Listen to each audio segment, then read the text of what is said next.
Costa Rica es conocida por su impresionante naturaleza y atractivo turístico. Sin embargo, también oculta episodios oscuros que han dejado una huella imborrable en su historia. Hechos tan impactantes que muchos prefieren olvidar, pero que siguen resonando en la memoria colectiva. En este video exploraremos 10 sucesos oscuros que conmocionaron al país y que hasta el día de hoy siguen siendo tema de conversación. Cada uno de esos acontecimientos tiene algo en común: fueron causados por la acción humana. Por ello, dejaremos de lado los desastres naturales y nos enfocaremos en los eventos que muestran el lado más sombrío de la historia del país. Empecemos.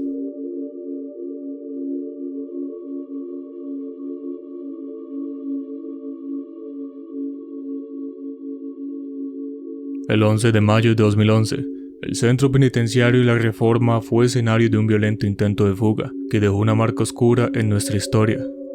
En este fatídico día, 7 reclusos del pabellón de máxima seguridad, liderados por Joel Araya, nombre que pasaría a la historia del país por los peores motivos, planearon y ejecutaron una fuga que desencadenó 3 horas de alta tensión. Durante el motín, tomaron como rehenes a varios oficiales penitenciarios y utilizaron armas de fuego en su intento de escape.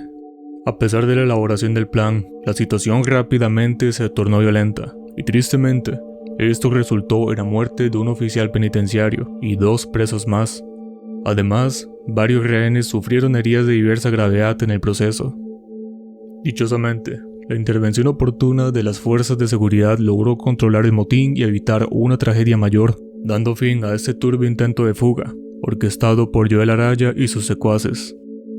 Tiempo después, las investigaciones posteriores, sorprendentemente, revelaron que el supervisor de la policía penitenciaria, de apellidos Castro Vindas, facilitó las llaves de las celdas y proporcionó armas a los internos, a cambio de una suma de dinero. Esa complicidad fue fundamental para que los reclusos pudieran ejecutar su plan de fuga y también causó la muerte de varias personas, incluyendo la de su propio compañero policía.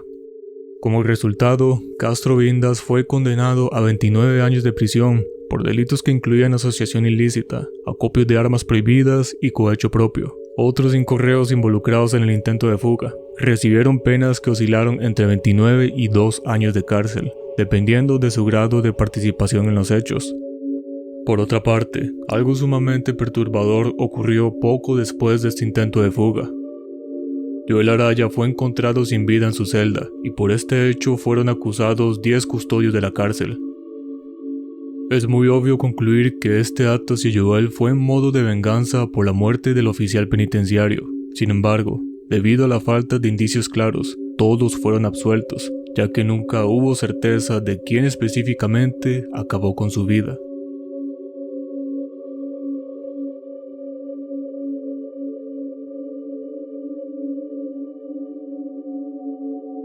El 27 de julio de 2004, la Embajada de Chile en San José fue escenario de una tragedia que conmocionó a ambos países. José Orlando Jiménez Jiménez, oficial de la fuerza pública asignado a la seguridad de la embajada, entró armado en las oficinas diplomáticas con una misión en su mente: terminar con la vida de varios funcionarios. Según informes, su inesperada acción violenta podría haber sido motivada por el descontento de recibir la noticia de su inminente traslado a otro puesto. Dentro de la embajada, Jiménez disparó fatalmente contra 3 funcionarios chilenos: el cónsul Cristian Youssef, el primer secretario Roberto Nieto y la secretaria Rocío Sariego. Tras los asesinatos, tomó como rehenes a otros 7 empleados de la embajada, quienes lograron resguardarse en una habitación, bloqueando la entrada con sus muebles y cerrando la puerta con llave, lo que impidió que Jiménez lograra acceder a ellos, a pesar de sus intentos. Las autoridades llegaron rápidamente, desplegando unidades policiales y a la Cruz Roja alrededor del edificio. Dentro de aproximadamente 6 horas de tensión, las fuerzas de seguridad ingresaron a la embajada y encontraron que el oficial Jiménez ya había tomado su propia vida. Los rehenes, por otra parte, fueron liberados ilesos, pero la tragedia, desafortunadamente, ya había cobrado la vida de 3 diplomáticos chilenos. A pesar de las investigaciones, nunca se esclarecieron completamente los motivos que llevaron al oficial Jiménez a cometer estos actos, dejando preguntas sobre su motivación y estado mental en aquel momento. Hay teorías muy turbias que se comentan en diferentes foros web, una incluso sugiriendo que hubieron trabajos de hechicería por un motivo oscuro que nadie hasta el día de hoy sabe. Algo impactante ya que según sus jefes era un policía excepcional y todo apunta a que este acto nunca fue premeditado. Nunca, pero nunca sabemos lo que cada persona esconde en su cabeza.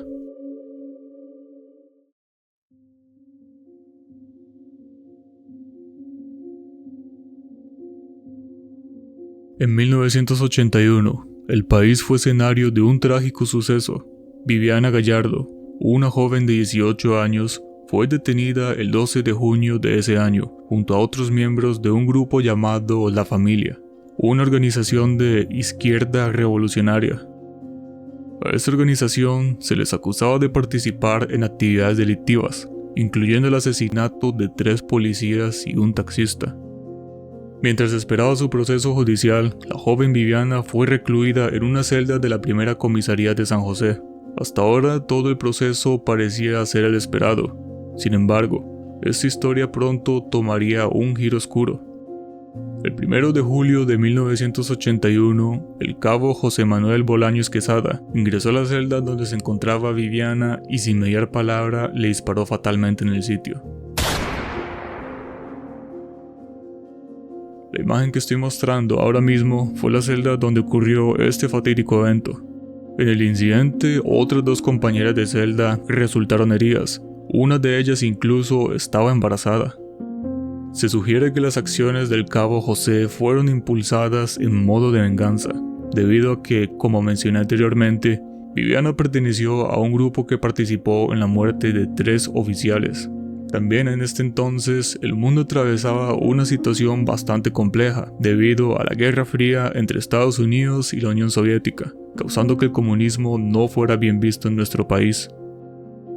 Luego del asesinato de Viviana, el cabo José fue condenado a 18 años de cárcel, aunque obtuvo varios beneficios y el 30 de septiembre de 1987 se le concedió la libertad condicional.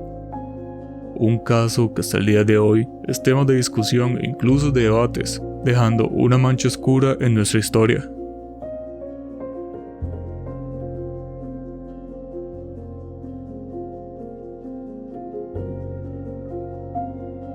La madrugada del 12 de julio de 2005, un infierno devoró el Hospital Calderón Guardia. Lo que comenzó como un destello de fuego en la bodega de suero del 3er piso se transformó rápidamente en una trampa mortal para 19 personas. El edificio, con sus muros y techos de madera, se convirtió en el escenario de una pesadilla ardiente que se propagó con furia. Pacientes atrapados, pasillos consumidos por el humo y un caos absoluto marcaron esas horas de tragedia. Los bomberos, al llegar, se enfrentaron a lo imposible. Un hospital a oscuras, sin alarmas funcionales, con mangueras con poca fuerza y un sistema de bombeo incapaz de llevar agua a los pisos superiores. Cada minuto que pasaba, la tragedia se tornaba más atroz.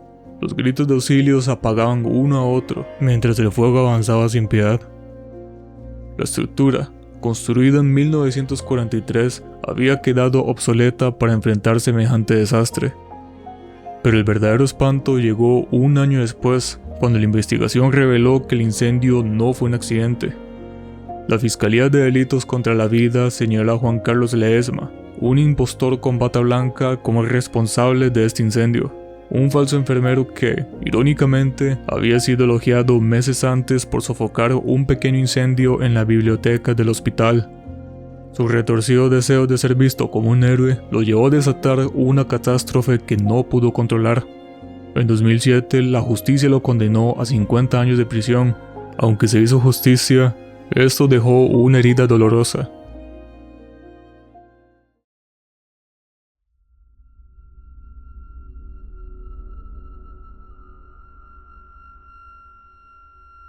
Entre el 19 y el 21 de febrero de 1992, las selvas de Talamanca fueron testigos de actos atroces perpetrados por un grupo policial conocido como Comando Cobra. Este escuadrón, originalmente destinado a operaciones antinarcóticos, desvió su misión hacia una senda de maldad y violencia contra las comunidades indígenas de la zona. Bajo el liderazgo de Minor Macís, alias Comandante Cobra, y su segundo al mando, Manuel Sarmiento, el grupo cometió asesinatos y violaciones que dejaron uno de los episodios más sádicos en nuestra historia. Las víctimas de esos crímenes fueron Rolando Watson y Víctor Trejos, quienes perdieron la vida de una manera brutal, y las hermanas Melania y Casimiras, quienes sufrieron violaciones a manos de estos oficiales. Un incidente especialmente perturbador por dirigirse contra poblaciones vulnerables y marginadas. El juicio contra el Comando Cobra culminó en mayo de 1996, cuando el Tribunal Superior Penal de Limón condenó a Minor a 42 años de prisión por homicidio y violación, y a Sarmiento a 32 años por los mismos delitos. A pesar de la gravedad de sus crímenes, Minor obtuvo una reducción de pena y fue liberado tras cumplir 25 años. Sin embargo, en 2019 su nombre resurgió en los titulares, al ser detenido nuevamente por su presunta participación en actividades ilícitas, con el grupo paramilitar de extrema derecha conocido como Frente Patriota 7 de Julio, demostrando una inquietante persistencia en el camino delictivo.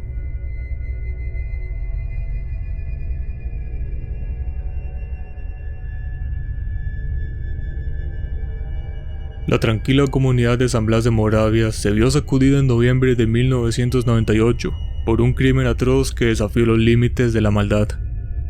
Los cuerpos sin vida de José Narciso y su esposa Ana Isabel y su hijo de 9 años, José Michael, fueron hallados en su vehículo, un Toyota Corona de 1987, volcado junto al río Virilla en Santo Domingo de Heredia.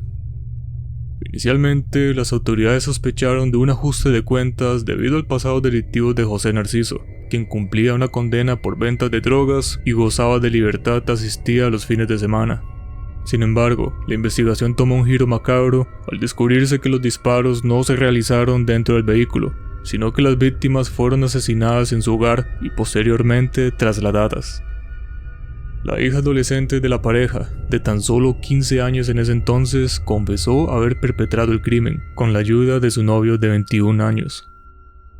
Aprovechando la quietud de la madrugada, la joven ingresó al dormitorio de sus padres y les disparó en varias ocasiones. El hermano menor, alarmado por los disparos, se acercó y también fue abatido sin piedad. Tras el asesinato, la pareja trasladó los cuerpos al vehículo familiar y lo precipitó por un barranco, intentando simular un accidente. Luego, regresaron a la escena del crimen para limpiar cualquier evidencia que los incriminara. Por esto, la adolescente fue condenada a 15 años por el crimen de sus 3 familiares, de los cuales solamente descontó 10. Uno de los posibles motivos del crimen fue el control de la madre sobre el noviazgo que ella tenía con su actual novio. En 2012, la mujer fue noticia por intentar solicitar la herencia de sus padres, quien ella misma había asesinado, y hoy en día ella goza de libertad. Ahora comenzó una vida desde cero, casada con un nuevo hombre. Ella decidió nunca contar los motivos del crimen, alegando que eso es un episodio ya cerrado en su vida.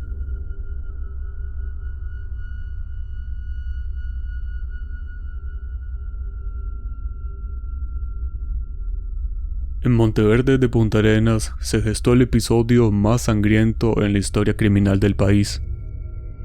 El 8 de marzo de 2005, 3 hermanos nicaragüenses ingresaron a la sucursal del Banco Nacional de Santa Elena.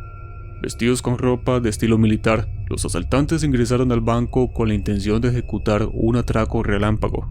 Sin embargo, Eduardo Rodríguez Cruz, el valiente oficial de seguridad, reaccionó de inmediato, desatando un feroz intercambio de disparos que culminó con la muerte de 2 de los 3 hermanos. Erling, el único sobreviviente del trío, se atrincheró en el banco, tomando como rehenes a clientes y empleados, sumiendo el país en una angustiosa espera que se prolongó por 28 horas. Durante el cautiverio, la tensión escaló a niveles inimaginables.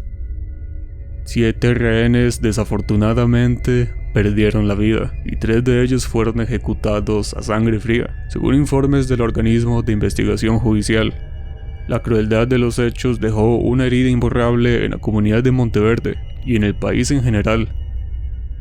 El desenlace llegó cuando Elizabeth Artavia, la última rehén, logró convencer a Erling de entregarse a las autoridades. Inicialmente dudoso, temiendo una condena de 50 años, Erling consideró quitarse la vida, llegando a escribir una carta de despedida a su esposa. Sin embargo, las palabras de Elizabeth lo llevaron a entregarse a las autoridades, poniendo fin a una de las jornadas más oscuras del país.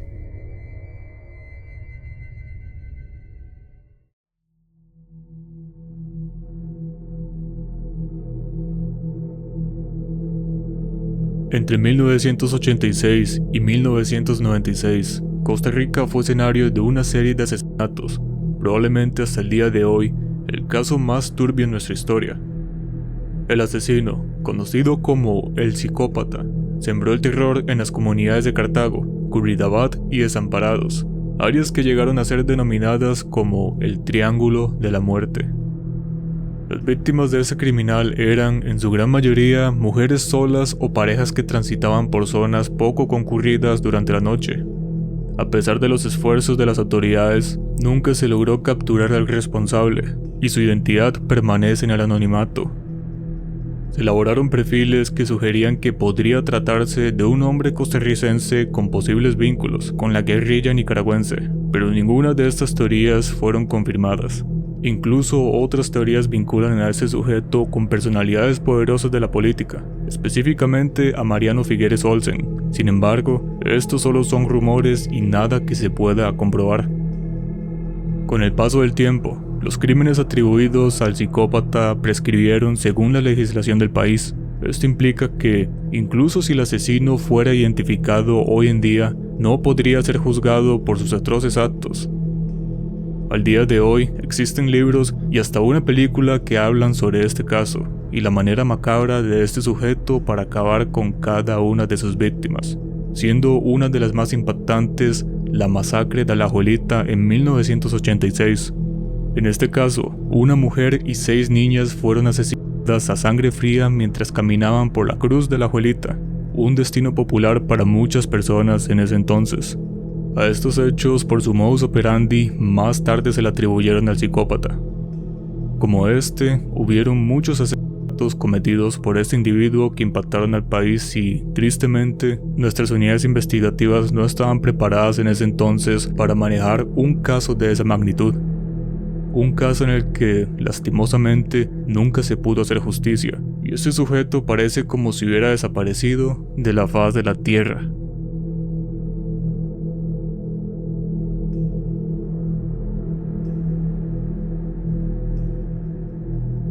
En la oscura curva del río Reventazón, en un paraje conocido como el Codo del Diablo, el país fue testigo de un episodio bastante oscuro de la política. El 19 de diciembre de 1948, 6 hombres vinculados al Partido Vanguardia Popular, entre ellos líderes sindicales y activistas políticos, fueron sacados a la fuerza de sus celdas en Limón y llevados en tren bajo la supervisión de la fuerza pública. Encadenados de 2 en 2, fueron transportados hasta aquel recodo del río, un lugar apartado donde sus verdugos podrían actuar sin testigos. Uno a uno los prisioneros fueron ejecutados, para luego ser arrojados al agua, con la esperanza de que la corriente borrara todo rastro del crimen. Sin embargo, días después, uno de los cuerpos apareció flotando, revelando el macabro destino de aquellos hombres y desencadenando unas investigaciones que nunca lograron señalar a los responsables con certeza. A pesar de los intentos por encubrir los hechos, algunos testigos aseguraron que las víctimas habían sido llevadas al sitio con engaños, pues les prometieron libertad a cambio de su lealtad al nuevo gobierno. Las autopsias mostraron que las ejecuciones se realizaron con disparos precisos, lo que apuntaba a un acto premeditado y meticulosamente ejecutado. Las familias de los asesinados, temerosas de represalias, no pudieron exigir justicia, y el caso quedó envuelto en una niebla de impunidad que perduró por décadas.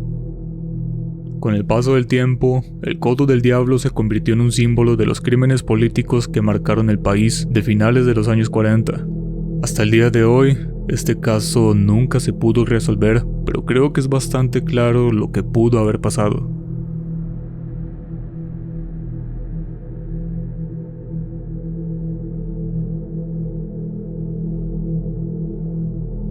Durante la Segunda Guerra Mundial, Costa Rica, conocida por su paz y neutralidad, ocultó en su historia episodios oscuros con la persecución de ciudadanos de origen alemán, italiano y japonés. Tras la declaración de guerra al eje en 1941, el gobierno implementó medidas drásticas que incluyeron la confiscación de propiedades y la reclusión de estas personas en campos de concentración. Un suceso que impulsó la creación de estos campos ocurrió el 2 de julio de 1942. El mercante San Pablo, un barco costarricense, explotó en la bahía de Puerto Limón, dejando 23 muertos. Rápidamente se propagó el rumor de un ataque alemán, desatando el pánico en San José. La ira colectiva se convirtió en una ola de saqueos contra ciudadanos alemanes, quienes fueron perseguidos y atacados sin pruebas ni juicio. Lo que empezó como una tragedia en el mar, terminó en una cacería impulsada por el miedo y la histeria. Uno de estos campos se estableció en las cercanías del Estadio Nacional en San José, abarcando aproximadamente 2 manzanas. Allí, familias enteras fueron confinadas en condiciones deplorables, únicamente por su ascendencia. El encierro se prolongó alrededor de 4 años, y debido al hacinamiento, algunos detenidos fueron trasladados a Estados Unidos. Al finalizar la guerra, aunque fueron liberados, muchos nunca recuperaron sus propiedades confiscadas. Familiares de extranjeros alemanes cuentan en ese entonces cómo estos se tenían que esconder en casas de familiares por miedo a ser encontrados y llevados a estos campos. Este definitivamente fue un episodio oscuro de nuestra historia, uno que al parecer muchas personas prefieren odiar.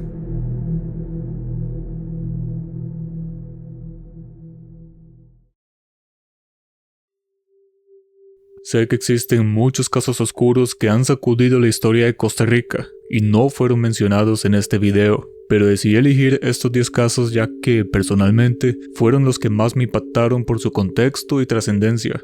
¿Cuál caso te pareció más tétrico o cuál crees que me faltó mencionar? Me gustaría leer tu comentario. Y con esto terminamos el video de hoy, espero que les haya gustado. De ser así, agradecería tu me gusta y suscripción, que es de gran ayuda para seguir creando más contenido. Te invito a seguirme en redes sociales para estar al tanto de más actualizaciones y publicaciones que no comparto en YouTube. Ahí podemos tener una conversación más cercana. Eso ha sido todo por hoy. Adiós.